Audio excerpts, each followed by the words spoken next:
Hi friends, അപ്പോൾ നമുക്ക് കുറച്ച് നല്ല അടിപൊളി മത്തി കിട്ടിയിട്ടുണ്ട്. ഇന്ന് മത്തിക്കറിയും ഒക്കെ വെക്കാൻ വേണ്ടിയിട്ട് ഞാൻ മത്തി പെട്ടെന്ന് വെട്ടി വൃത്തിയാക്കുകയാണ്. ഇന്നിവിടെ കുറച്ച് ഗസ്റ്റ് നമുക്കുണ്ട്. അപ്പോൾ ഗസ്റ്റുകൾക്ക് വേണ്ടി പെട്ടെന്ന് ജോലി തീർക്കുക. ഞാൻ അന്ന് ഇന്ന് എഴുന്നേക്കാനും താമസിച്ചു പോയി, പടപടാന്ന് പണി തീർത്തുകൊണ്ടിരിക്കും. അപ്പോൾ മത്തിയൊക്കെ വെട്ടി തേച്ച് കഴുകിയെടുത്തു.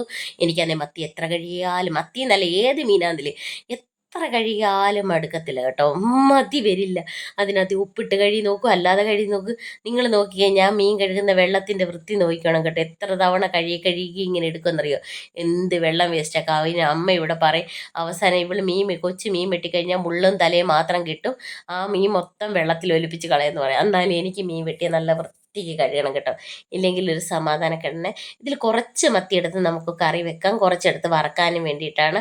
അപ്പം മത്തിക്കറിയും വെച്ച് കുറച്ച് നിങ്ങളെ ഇന്നത്തെ വീഡിയോ എല്ലാം ഞാൻ കാണിക്കാം, എന്നേ പറയാൻ പറ്റത്തുള്ളൂ. കാരണം എന്നാ വെച്ചാൽ ഇന്ന് കുറേ അധികം വിഭവങ്ങൾ ഞാൻ ഉണ്ടാക്കുന്നുണ്ട്. വളരെ റയറായിട്ടാണ് ഞാനിങ്ങനെ അടുക്കളയിൽ കയറിയൊക്കെ പെട്ടെന്ന് തയ്യാറെടുപ്പുകൾ എടുക്കുന്നത്. കണ്ടോ, പിന്നെയും എനിക്കത് വൃത്തിയാക്കിയിട്ട് മതിയാവുന്നില്ല. അതിന് ഞാൻ വീണ്ടും അതിൻ്റെ സൈഡും എല്ലാം ഇങ്ങനെ വൃത്തിയാക്കി. എനിക്ക് ഇച്ചിരി മീനൊക്കെ കഴുകി കഴിഞ്ഞാൽ ഇച്ചിരി വൃത്തിപ്രാന്ത് കൂടുതലാണ്. എന്നാലും വേണ്ടല്ല, വൃത്തിയല്ലേ ആക്കുന്നേ, പോട്ടെ.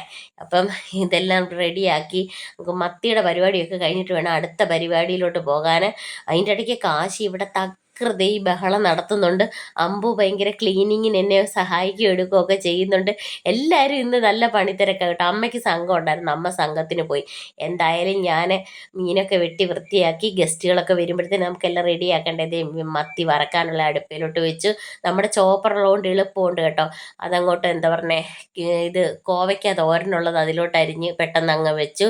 പിന്നെ ഇത്തിരി കടുവറ അതായത് വെളുത്തുള്ളി, ഇഞ്ചി, കറിവേപ്പില, ഉലുവ എല്ലാം കൂടി ഇട്ടൊരു കടുവറ നടത്തി. ഇച്ചിരി മുളക് പൊടി, മല്ലിപ്പൊടി, മഞ്ഞൾപ്പൊടി എല്ലാം കൂടി ഇട്ട് ഒന്നിച്ചിരി മൂപ്പിച്ച് അതിനകത്തിലോട്ട് ഇച്ചിരി പുളി ഇട്ട്, എന്താ പറയുന്നത്, ഒരു തട്ടിക്കൂട്ട് മീൻകറി. കുഴപ്പമില്ല കേട്ടോ, ഇങ്ങനെ തട്ടിക്കൂട്ട് മീൻകറി വെക്കുമ്പോൾ നല്ല അടിപൊളി ടേസ്റ്റാണ് മത്തിക്കറി ഇതായത്.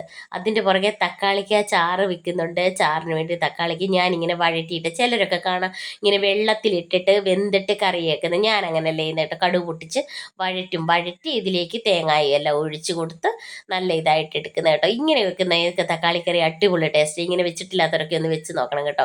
എന്നിട്ട് ഇച്ചിരി മണ്ടയ്ക്ക് വേണേൽ ഒന്നുകൂടെ കടുകൊക്കെ പൊട്ടിച്ചൊഴിച്ച് 2 കറിവേപ്പിലയൊക്കെ താളിച്ചൊഴിച്ച് കഴിഞ്ഞാൽ നല്ല സൂപ്പർ ടേസ്റ്റ് ആയിട്ട് നമുക്ക് വയറ് നിറച്ച് ചോറ് കഴിക്കാൻ പറ്റും, നല്ല അടിപൊളി.